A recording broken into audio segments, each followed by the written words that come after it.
On the day of delivery, I remember I grabbed my son, and the first thing I was like really looking at, it was his feet. And I remember that I cried, I screamed, and I started saying, "Oh, his leg, his leg." Living in Dubai, it's not that easy for someone who has on the same situation like us, on a visa that has make you not entitled to any governmental benefits, like particularly Medicare.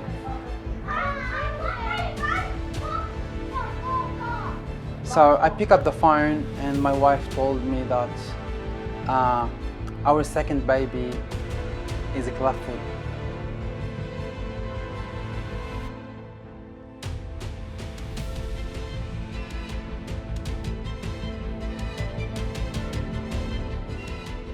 Really, I still remember I said to her, I don't want to see nothing.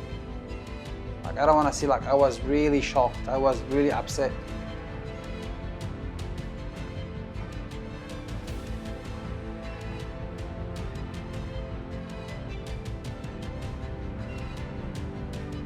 I thought it was kind of a joke and expecting her to say, no, it was a joke. But unfortunately, that was the reality. I felt like we had already been, because I just made my mind go back for the 5 years. Like, are we going again through all of the situation that we went through the last 5 years? The family is there to greet us. Their son Akil, born with a club foot, needed major surgery, only available in Sydney. The family had been driving 7 hours each way for consultations.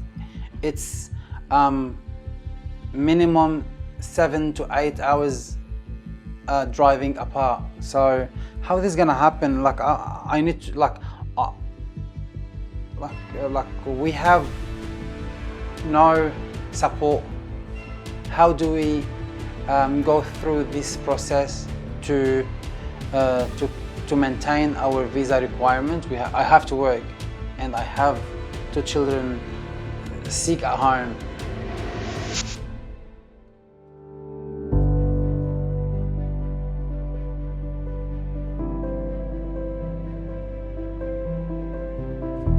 We are a family of 5, 2 sons, Akil and Ali. Ali is just a newborn baby, 3-month-old. Akil is 4.5 and Amelia is 6. I personally immigrated to Australia in 2014 with the goal of advancing my study and expanding my horizon. I made the first visit to my family after being 4 years in Australia in 2018, where I celebrated my wedding ceremony in Lebanon. And then we came back to Dubai along with my wife.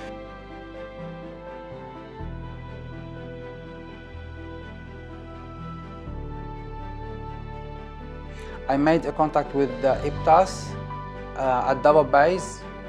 They have an office here. And then I asked them, I explained my situation. Then I made sure, I mentioned that I have no Medicare. And unfortunately they said, we cannot support you because you don't have Medicare.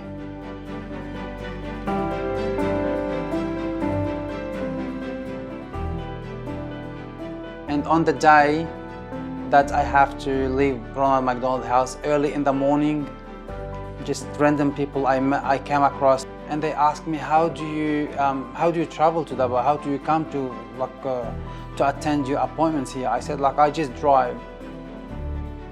I think that moment that truly stands out is when I heard about Little Wings.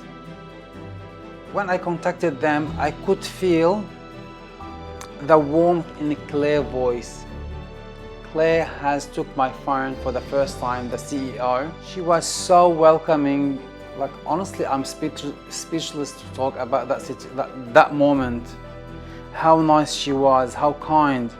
And I could sense that genuine emotion in her voice when she was in her ward, when she said, "Happy to help."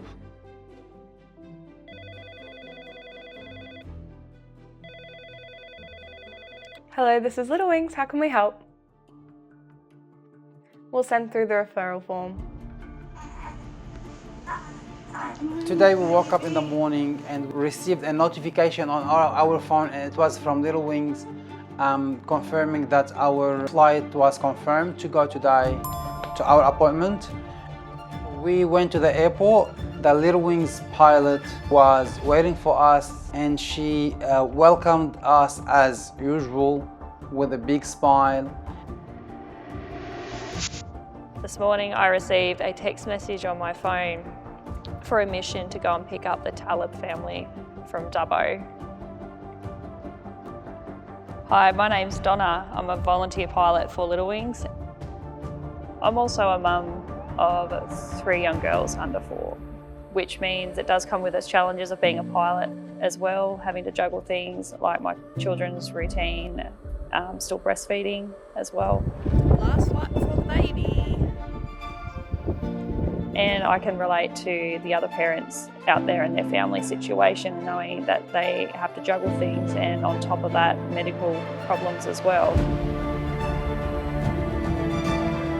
When I'm flying and I look out the window, I realise how much distance there is to travel by car to reach medical treatment, and there's such a vast distance between hospitals and medical centres or any sort of help in the medical industry.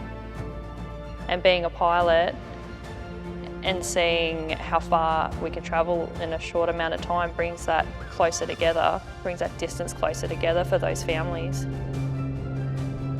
A number one priority with Little Wings is making sure we get everybody back safely and making sure we can complete the mission as safe as possible, whether or not that be delaying the flight or changing a different day we bring the family home. But we try to make sure that even if family has to come by road, if not by aeroplane, that we complete those missions for those families. They offer more than just a service. They provide hope.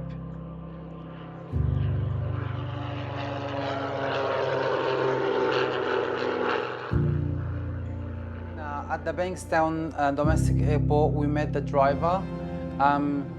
She was like, she's really a friendly person. Like, to some extent, we felt like she's a mom for me and my family.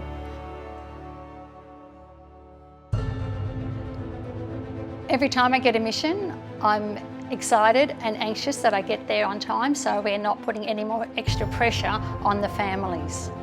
My name's Karen Walker, and I've been volunteering for Little Wings for 2 years now.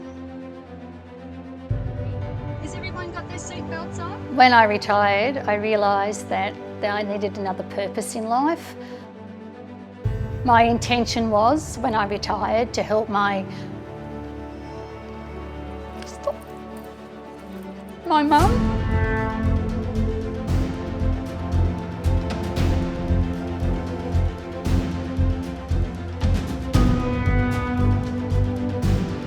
Help my mum, but unfortunately she passed not long after I left work.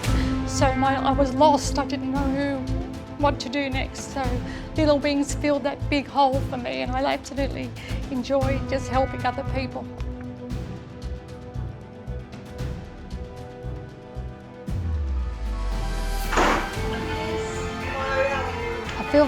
I feel volunteering, even though it just seems a little bit insignificant, just driving a family to a hospital and back sounds like it's just so insignificant, but the change we make in those families while we do it, the comfort we give them while we're picking them up and taking them to, they don't know what they're going to actually have at the hospital, they don't know what the outcome of their disease is going to be. They could be facing a life-changing situation, but if we can make it easier for them to transport them just by sitting in the car, buckling them in safely and getting them to the hospital, that is such an empowering thing to be able to do.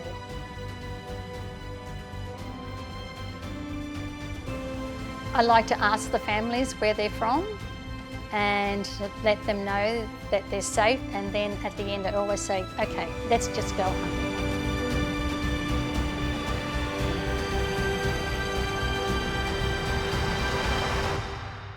Excellent. So we've had 5 casts, have we? Yeah. 5 casts. Any Today we're concerns? gonna do number 5. Oh, is today only number 5? Any worries or concerns? I'm talking about just today, but this situation happen every week. Every week we put a flight request, Little Wings reply to us, they make sure everything's going on track, they send out the itinerary passenger. Every week there is pilot, every week there is driver. Things that make our travel or situation go even smoother than the week before. These are like an amazing pair of magic shoes. Does that mean Ali's gonna end up with some magic shoes one day when he's a big boy? Yeah. You could have the same. I have the privilege to bear witness to some of the most vulnerable and resilient members of our community. My name's Hannah. I'm a registered nurse. I've been working in paediatric intensive care for 10 years. The level of trust that's bestowed upon a nurse when you're caring for a child is almost incomparable to any other level of trust. They become part of the fabric of who you are. Just imagining if I was in that family's shoes, experiencing the grief and the horror that they're experiencing with my own children. In spite of that, my children are also what gives me the strength to put myself back together and to get up and go back to work. Because there are still children who need care. No matter how much I feel that grief and suffering and emotional toll, there's still unwell children that need care and support. And that's my job. And usually the next day something amazing happens and my heart is full all over again.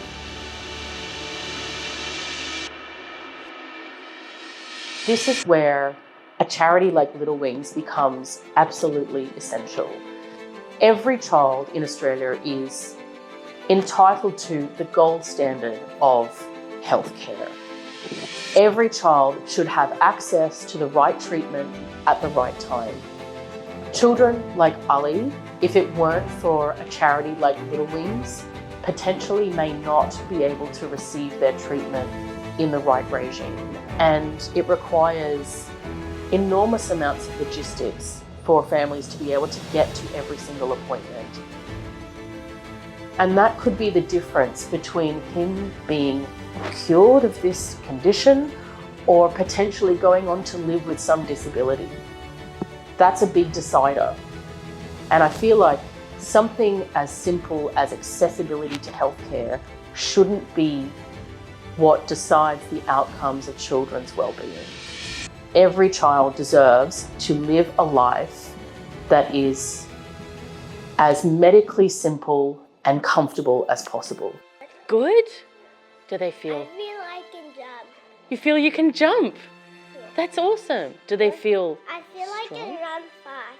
I bet you can run fast. How fast can you run? Can I show you? Yeah, show me. How fast can you run?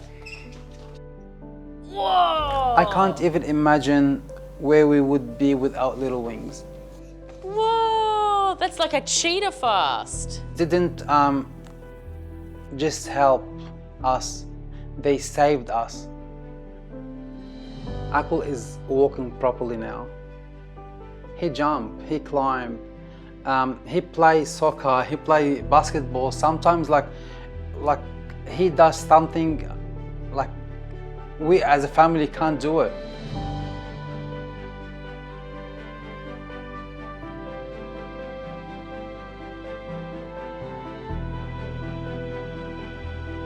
Another journey will be another 5 years. I know it's gonna be tough. I know it's gonna be a lot of ups and downs, but we know I'm not alone. Little Wings is there for me, for my family.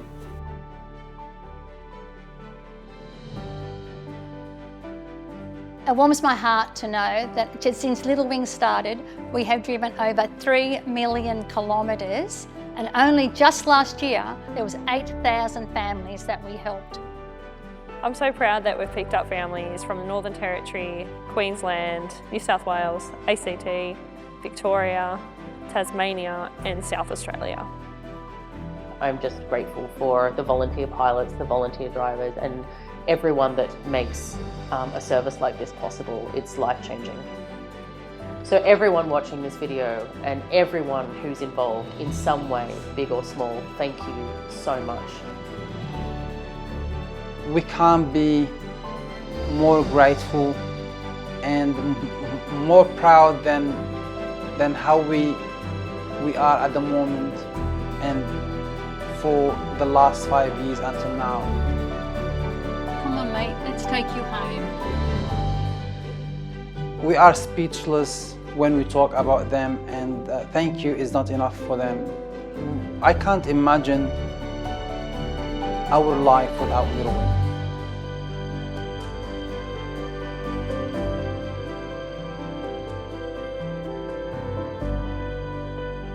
One, two, three, four, ready to fly.